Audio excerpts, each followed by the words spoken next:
हमारा जो पहला बच्चा होगा ना, उसका नाम मैं आप पे रखूंगा। आप अपना नाम बताओ बस। Iyer. Iyer.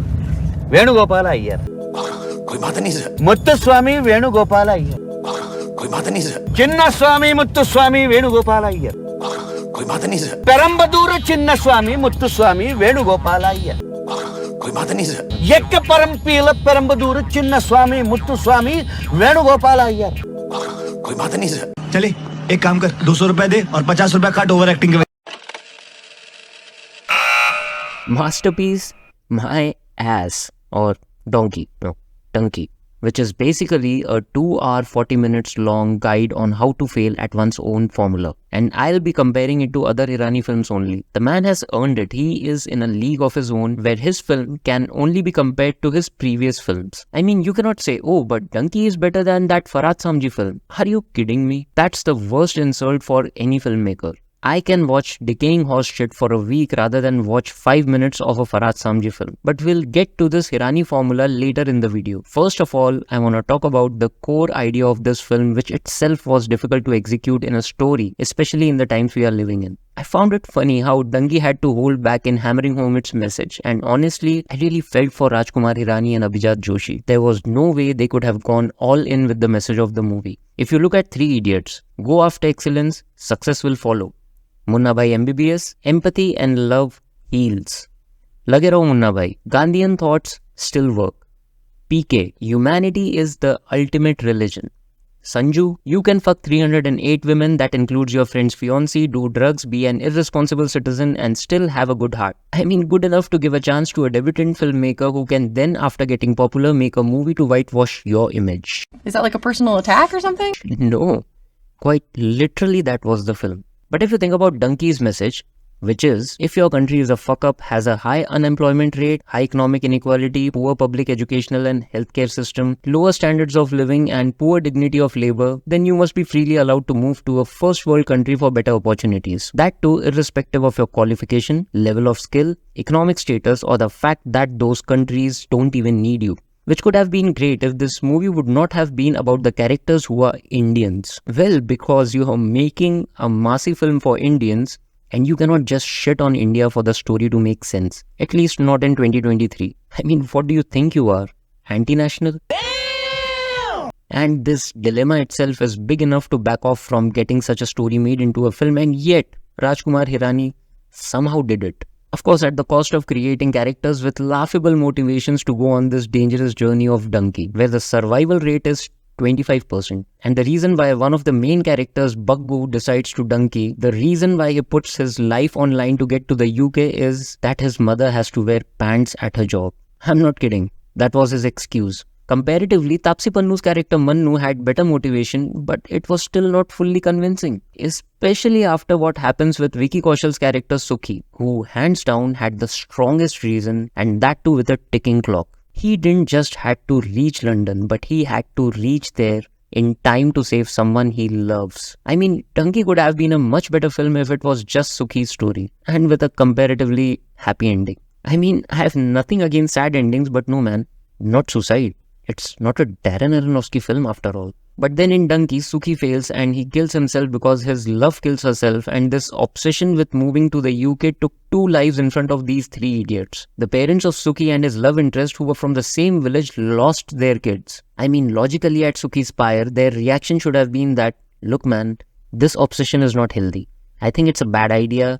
There's a high probability, to be precise 75%, that we will die en route leaving our parents all by themselves and in grief. So let's figure out what we can do here in India to make our lives better. Maybe acquire a skill or two and ask the boss of Baggu's mother to let her wear salwar kameez to work. For God's sake, Baggu, baby listen, this reason of yours is not worth dying for. But the movie is about Dunki, so they just had to make them Dunki anyway. And it's not like Rajkumar Hirani and Abhijat Joshi are dumb writers. I mean, look at their previous works. They know how to execute strong motivations and high stakes in a story. It's just that there's no way they could have done that here without criticizing one's own country. And that has become a bit tricky these days. The way PK was bashed for being Hindu-phobic, it was quite evident that they held their punches back, played safe, and didn't want another tag of anti-national on them. And as a storyteller, that's a tough place to be in. How do I know? because I had a hard time convincing publishers to read my book, The Rape Man's Diary, and I'm not even talking about big publishing houses. They don't give a shit unless you are from IIT or IIM. I am talking about the publishers who take money from the writers to publish their work. They didn't even read beyond its title because it was a story of a serial rapist from his point of view, and political correctness is a thing. But anyways, I did not water down my content and I decided to publish it myself on Kindle. But coming back to Dunki, because criticizing India was not an option, the film comes up with lame and stupid excuses for the central characters to go and live in the UK. For instance, at one point, Manu says that because Britishers looted India for 200 years, that's why India is poor, even after 75 years of independence. As if accountability doesn't exist. Examples like Singapore also don't exist, and that's why she thinks there's nothing wrong in illegally immigrating to England. Manu, did you ever wonder that there could be some problem with India and this might be the right time to say it out loud? And this stupid reasoning doesn't really make you side with the character. Just because they could not have blamed India, they blamed the British. And by that logic, nobody should be dunking to Canada then. I mean, Canadians didn't loot us, or did they? Stop it! Manu sounded dumb at so many levels, and it gets dumber when she says that the earth and all its land belongs to God. Hence, it belongs to all the people. I mean, what? They were really shit scared of the backlash, so much so that they made SRK's character Hardy an Indian soldier. It's a cheat code being used since Rang De Basanti. If you even slightly want to criticize the country, then your hero must be a soldier. I mean, recently Jawan did the same. This trope is now being used as some kind of armor against the backlash. So in the film, Hardy doesn't ask for asylum in the UK, although he could have easily done that to get refugee status, but he cannot speak ill of his country. He cannot lie that his life is at threat in his own perfect country. Why? Of course, because he's a soldier. And the movie never shows, but only tells you that he's a soldier, like repeatedly every 10 minutes. Hardy keeps on quoting different sayings from the army. हमारी फौज में ये कहावत है, हमारी फौज में वो कहावत है, and he keeps reassuring everybody that he is a Jawan. Again and again and again. Yeah, we know that. It's just that we don't feel it, because the movie barely shows anything to earn it. On the contrary, he does something really risky in the film that kept my over-analytical brain worried that he is a soldier in the Indian army and he is helping a bunch of people illegally immigrate to another country. Somewhere down the line, he'll have to face severe repercussions if they get caught, but this act of his has no effect on the plot. So quite clearly, Hardy was shown as a soldier just so that the audience side with him when he delivers that nonsensical monologue in the court scene, hinting at the possibility of a world free of borders. हम तो मासूम पंछी हैं, पंछी हम पंछी एक डाल के आसमान में उड़ने वाले पंछी क्यों प्रेम क्यों नहीं And I was like, what the fuck? More than anybody else in that room, he should have been aware of the adverse effects of illegal immigration. I mean, he is a fucking soldier. That's the prime objective he's trained for. His main job is to protect the borders. And after all this, like explaining the desperation that fuels illegal immigration, making an argument for free movement of needy sections of India to the countries with better opportunities, and pushing for borderless world, the movie goes, fuck this shit. India is the best. And yeah, I know it's quite relatable to many Indians who leave India for better lives, and after living their entire lives in a first world country, they realize that probably it was not worth it. That is relatable. And this film had such a beautiful opportunity to highlight this love-hate relationship every person with an IQ of more than 2 digits has with one's country. But the film, for obvious reasons, couldn't show the hate part openly, and then they showed characters' redemption. Redemption from what? These guys didn't have any problem with India in the first place. They had issues with Britishers. And also, the confusing message of Dunki negatively affects Rajkumar Hirani's style of storytelling, known for laser-focused messages. And from these laser-focused messages, Mr. Hirani has produced catchphrases that went viral even before going viral was a thing. Munna Bhai MBBS had Jadoo Ki Jappi, 3 Idiots had All Is Well, Lage Raho had Get Well Soon, PK had Ye Wrong Number Hai, and Sanju had Gappa Gap. Yes, Gapagap. I'm not kidding. Didn't I tell you Sanju's message was that one can fuck 308 women and have a heart of gold? But Dunki had no such catchphrase. It's the first Hirani film to do so. It's like Tarantino's film without the N-word, or Nolan film without non-linear storytelling, or Aronofsky film without a depressing climax, or Zack Snyder film without a slow-mo.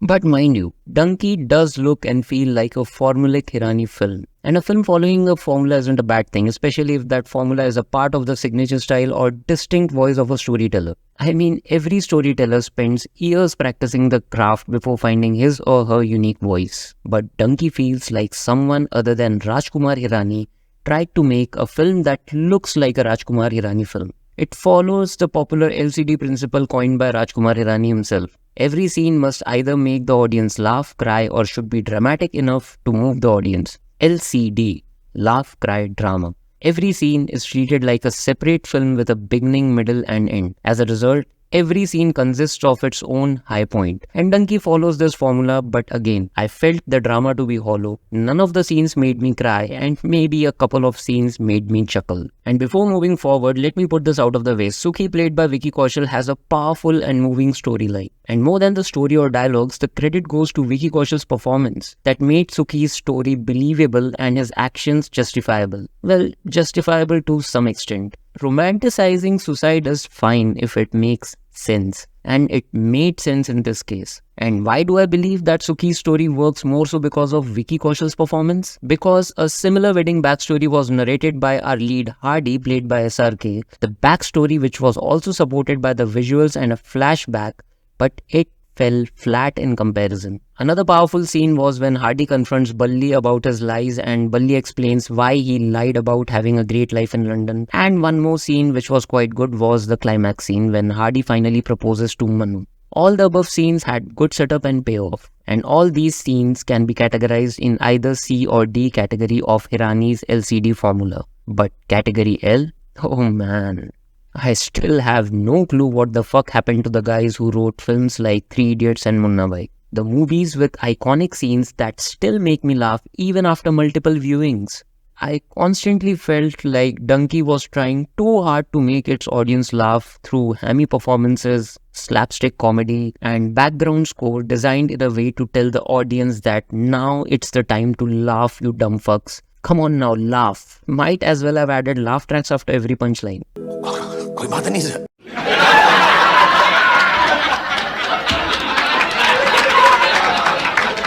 Let's compare a few scenes of Dunki with other Hirani films. Why compare with his films? Because as I've already mentioned, he is a legend in a league of his own. Take for example the opening scene of Three Idiots. It is quite similar to that of Dunki's. Both the scenes written around escaping a certain situation. R. Madhavan's character Farhan is in a plane. The plane is about to take off. He gets a call. He fakes a heart attack. At that point, audience doesn't know he is faking it. So it instantly generates curiosity. What was the call about? Then we come to know he was actually faking it, increasing curiosity even further. What was so urgent and important that he stopped a flight on a runway? And this scene was also funny. In Dunki, Manu is on a hospital bed. She fakes that she wants to smoke and escapes the hospital. She catches the subway holding a saline bottle or whatever that was, which was not even funny or unique, to be honest. And when you compare the two scenes with respect to stakes, you will find Dunki's scene to be lackluster. Firstly, the ticking clock is missing, which doesn't give that sense of urgency to Manu's actions. In Three Idiots, Farhan had to be quick. He had to act before the flight took off. And yeah, I know that Manu had just 1 month to live, which gives a sense of urgency, but this information was revealed much later in the film. In that particular scene, it was just an escape from the hospital. What will be the consequences if she doesn't escape at that very moment? Nothing, I guess. At that point, you don't really feel the situation to be that tight. She could have escaped the next day or the next week, or I don't know, she could have taken discharge. Why was that not possible? Why isn't it possible? It's just not. Why not, you stupid? In another scene in the beginning itself, when Baggu was asked by his British boss to work for 3 minutes more before leaving, and that's when his shift ends, I was instantly expecting something really funny to happen. I mean, that's my man Hirani. He creates interesting setups and delivers hilarious payoffs. But Baggu weirdly starts mopping his boss's face, and I was like, no. This is not classic Hirani. This is just bad slapstick humor. There could have been a million other interesting things Baggu could have done at that moment in those 3 minutes. Don't ask me what. I'm not Rajkumar Hirani. He's a genius. I just trusted his brilliance and I was disappointed. And these two scenes at the beginning itself killed my expectations for the rest of the movie. The big reveal of Hardy's escape plan from Dubai to India towards the end, you could see that coming from miles away. Way before it unfolded, I leaned to my wife and told her that this is how it's going to turn out, and she said, I had figured that out, genius. Hey, Mark Wahlberg, shut your bitch up. Quite evidently, I am definitely not the only one who must have figured that out. In another instance, when a few undeveloped and dispensable characters out of nowhere decide to embark the journey of Dunki with Hardy, Mannu and Baggu, my wife was like, who are these people and why are they going? Shut your bitch up. It's obvious love to get killed. When you already know in the beginning itself that the 3 main characters are still alive, that means these characters are dead. They are being taken just to create an illusion of high stakes. If you remember how Amir's character Rancho was introduced in 3 Idiots, it happened much later in the film if you compare it to Dunki, and that too after generating a healthy level of curiosity. Also, it was Rancho's younger self who was introduced first, that too in a flashback. In Dunki, the old Hardy is introduced in the very beginning, and I believe it was needless. That entire sprint scene made no sense. If the current whereabouts of Hardy would have been kept a secret until the Dubai airport scene, and if there we would have got to see Mannu and Hardy reunite after decades and watch old Hardy for the very first time, that would have been more impactful. Also, this situation could have kept you guessing as to whether Hardy will even turn up or not.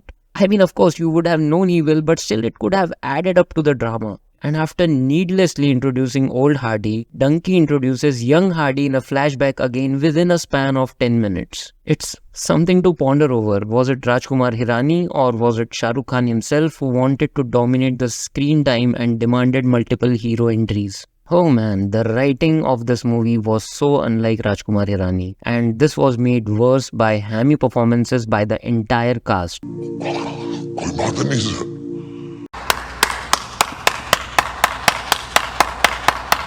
Except Vikki Kaushal. The scene where Hardy gets drunk, the IELTS test scene with Hardy, the scene where Hardy convinces Baggu's mother to forgive him, Hardy's nonsensical monologue in London court. Oh, I think I found a common factor here. It's Hardy, played by the superstar Shahrukh Khan. If you remember, when Dunki was announced, that little announcement video released on YouTube, it was a promise from Mr. Hirani that he will keep the superstar part of the actor SRK on leash. But clearly that didn't happen. As a result, sadly, Dunki is not a Rajkumar Hirani film. It is a Shahrukh Khan film that looks like a Rajkumar Hirani film. And I don't know what went behind the scenes. If SRK refused to surrender to the director's vision or Mr. Hirani softened up on his superstar. But somehow, Dunki has increased my respect for Amir Khan as an artist. And even after a rant this long, I haven't even touched the topics such as forced Punjabi accent, the lead characters who must have been around 50 after 25 years but looked and acted like they were 70 already, and about the IELTS examination in which speaking is the least concern. The tougher exams to crack are writing and listening. मैं क्यों समझा रहा हूँ तुमको? क्यों समझा रहा हूँ? पागल हूँ मैं? भूसा भरा पड़ा है मेरे दिमाग में. And why Mannu and Hardy never contacted each other in those 25 years? Okay, I get that to some extent. The heartbreak must have been tough. But why were Balli and Baggu not in touch with Hardy? If you compare this with the reason why Farhan and Raju were not in touch with Rancho in 3 Idiots, that too for a few years after they graduated, that reason made much more sense than Dunki's. And the journey of Dunki itself, which could and should have been given more time by adding characters from different parts of life or different countries, Dunking for different reasons with different backstories. And imagine if one of these characters had made a sacrifice for the lead characters to survive, it could have worked just as well as Vikki Kaushal's character. Or at least it would have been more effective than those 3 dispensable characters you knew from the beginning were brought on this journey to die. This could have made a bigger impact on the audience with respect to the dangers faced on the journey and its length, also justifying the title and the very reason why Rajkumar Hirani and Abhijat Joshi were triggered to write this story. But instead, the journey of Dunki itself felt disconnected, predictable and rushed after a point. But what do I know? Only Mr. Hirani and Mr. Joshi know why they made these decisions. And of course, they know better than me. I am just here to piss over their work, because that's what I do when I should be really working on my next book. You serial fucking procrastinator, open that adjacent tab and start typing, you piece of shit.